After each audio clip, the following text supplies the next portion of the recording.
In the previous videos, we saw that tuning was, and to some extent still is, a major struggle for European music. And we also saw that the equal temperament allows to play in every key. But what is a key? Let us briefly go back to the concept of interval, which is the difference between two frequencies that our brain perceives as distinct pitches. Please note that the air vibrates all at the same time. We are just perceiving its vibration as composed by two identifiable notes. Having identified the concept of interval, let us move to melody and harmony. We can think of melody as a series of intervals, one after another, that we can visualize horizontally. Conversely, we can think about harmony as a series of intervals, one on top of the other, all playing at the same time, and we can visualize them vertically. We also saw that when the octave became the most important interval quite early in Europe's history, there were different ways to split the octave into smaller intervals that could have been used as building blocks to form melodies, and these were the church modes. In the Middle Ages, 7-note scales became the most popular set to form melodies, and the fifth was the most common interval to form harmony. Oftentimes, the melody was quite rudimentary and mainly consisted of the same melody playing a fifth and or an octave apart. With the Notre Dame school in 12th century, something called polyphony came up. We briefly talked about polyphony in another video that I will link here and in the description. To simplify the concept, polyphony is more voices playing different melodies at the same time. This style was completely different from the parallel harmonization of the previous times, and gradually over the century brought in new intervals like the thirds, fourths, sixths, and so on. By the Renaissance times, we can say that the most popular interval to create harmonies became the third. The third is called imperfect consonance. So while with some intervals there is only one option for them to be mathematically in tune, like the octave, the fourth, or the fifth, with the third there are actually two. There is the minor third and the major third. The major third has a ratio of 5:4 and the minor a ratio of 6:5. For example, if I play a C and an E, I have a major third. If I lower the third by half a step, I have a minor third, which is still a consonant interval. If instead I have a C and a G, and I lower the G by half a step, just like I did with the third, I no longer have a consonant interval, and I rather have a quite dissonant and unstable one. And we will soon see what stability means and why I chose that term.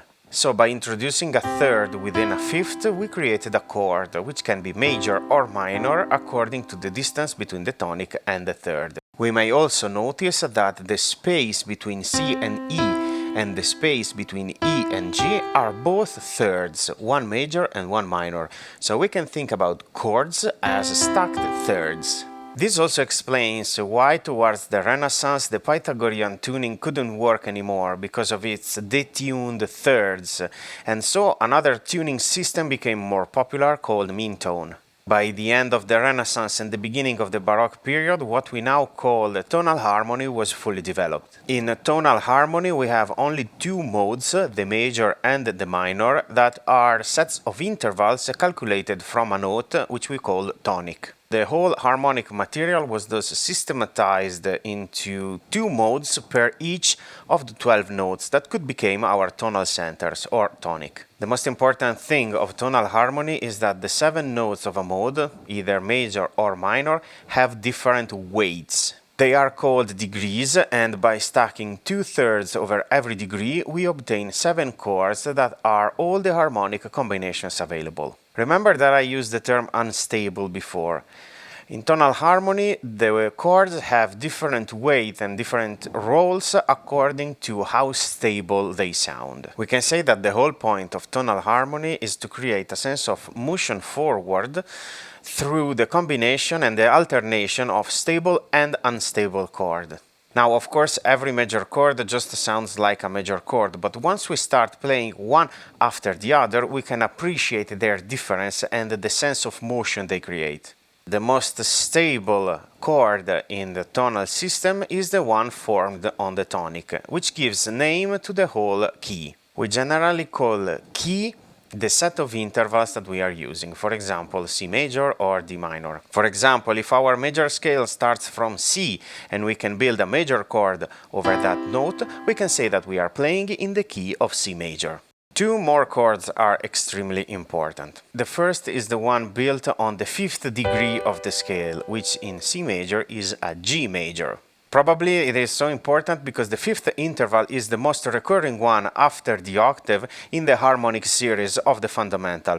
We partially introduced the topic in our video about overtones, which you can find here and in the description. The chord built on the 5th degree is called dominant because it creates a very strong motion towards the tonic, mainly thanks to the semitone between B and C. The third crucial chord is the one built on the 4th degree, which in C major is F major. It creates a very strong sense of motion towards the dominant, and it is therefore called subdominant.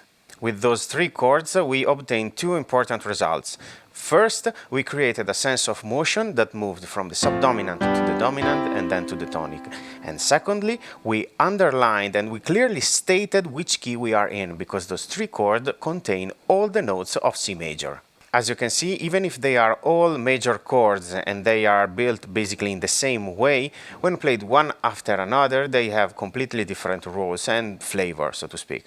Of course, there are many rules and habits much more complicated than that. For example, the subdominant can also move towards the tonic, but the sense of motion is not as powerful as the dominant moving to the tonic. And so all the chords that we can build on the 7 degrees of our C major scale are classified according to the sense of motion they create. For example, a D minor chord has a similar flavor to an F major and we classify it in the subdominant group, while a B diminished is similar to a G, and so it is in the dominant group. So if we replace F major with D minor and G major with B diminished, we can obtain the same sense of motion, the same sense of tension that resolves on the tonic. The diminished chord is probably the most interesting one, the one we built on the 7th degree, because it is made of 2 minor thirds instead of 1 major and 1 minor. And so the space between the first and the third note is not a perfect fifth, but a diminished fifth, which is also called a tritone.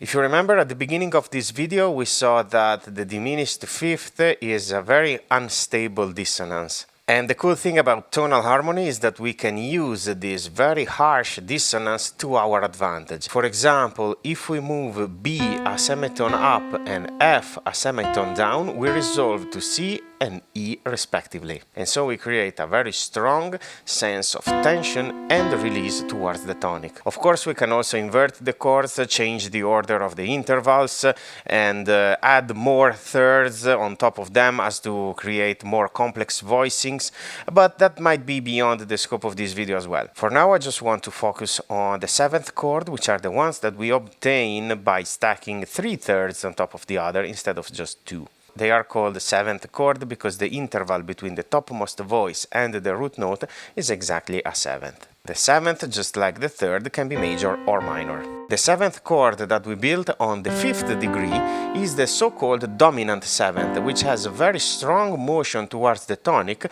because it contains the tritone that we just saw earlier. The reasons that I brought up the dominant 7th chord is that all its notes can be found in the harmonic series. Everything that we've been seeing is also true for the minor mode, but there are a few additional problems that are quite beyond the scope of this video. But if you're interested in them, let me know in the comments below and we might shoot another video specifically on the minor mode. So basically, the 12-tone equally tempered scale allows us to move freely between different tonal centers, between different tonalities, and that was one of the major needs that led to the development of the equal temperament. This practice of changing the tonic towards a piece is called modulation. So for example, if we start our piece in C, we can modulate to another tonal center, to another key, through a series of tensions and releases. So it's very common to see tonal pieces of music starting in one key and then going through other keys throughout the development and then maybe going back to the original one at the end. Let us go back to our C major scale and demonstrate how this chord hierarchy can be useful on the USTA sequencer.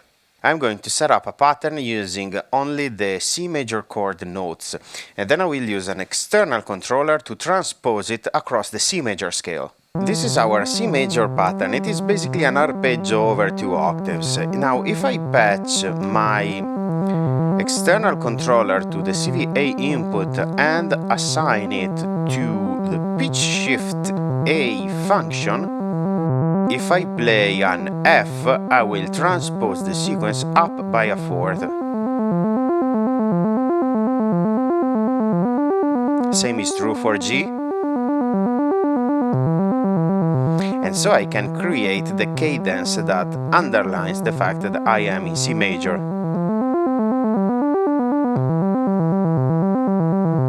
As you can see, if I play F and G, everything is fine, but as I play D or E, I introduce some notes that aren't in the key, like the F sharp if I play D, and the G sharp if I play E. This is possible thanks to the equal temperament, and in some cases like house stabs or modal interchange it can be cool, but we want to stay tonal now, and in tonal harmony I need major or minor chords according to the degree they correspond to. So for example, I will have C major, D minor, E minor, F major, G major, A minor, D diminished. We can fix this behavior through the root and scale parameters on the USTA sequencer. Root, in this case, is our tonic, the note where our scale starts from, and we will leave it to C. Scale is the scale we want to use. It is a scale mask that filters the chromatic scale and uses only a series of intervals, like the church modes. For the reason that will be clearer in the next video, here the major mode is called Ionian and the minor mode is called Aeolian. Let us then set the scale to Ionian and refer to the root of C. It means that we are now playing in C major.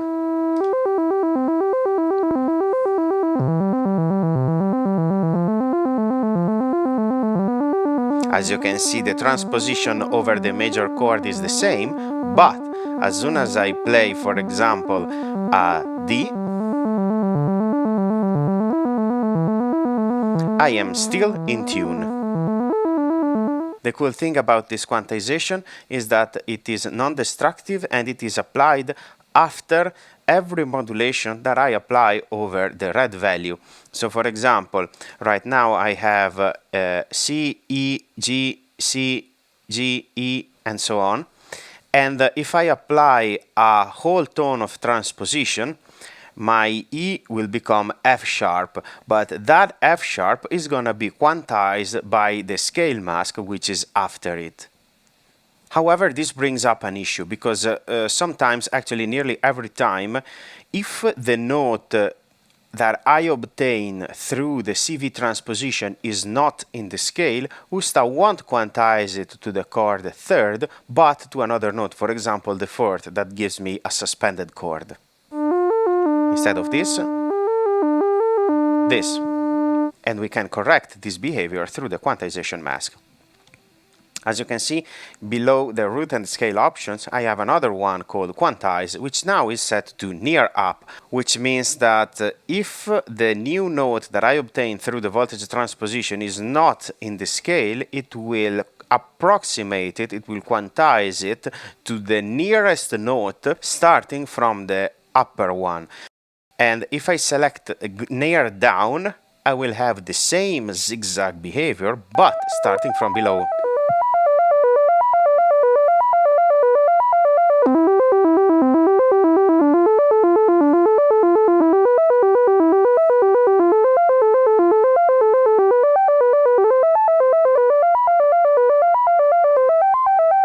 In this this case, since all the notes that I want are below the ones that I obtain through the voltage transposition, I might even dare to choose quantize to down only, which just looks for the closest available note below the one that I am obtaining through modulation or through other parameters. And the same is true for up, which only goes upwards. So if I played in a minor tone and I need to look for my major third, I might want to select quantize up. And that was a very short and very dense overview on tonal harmony and its implication for electronic compositions on the USTA sequencer. If there is something that you think needs more explanation, let me know in the comments below. For now, I think that we can cap it here for today. I hope you found this video useful, and I will see you next time.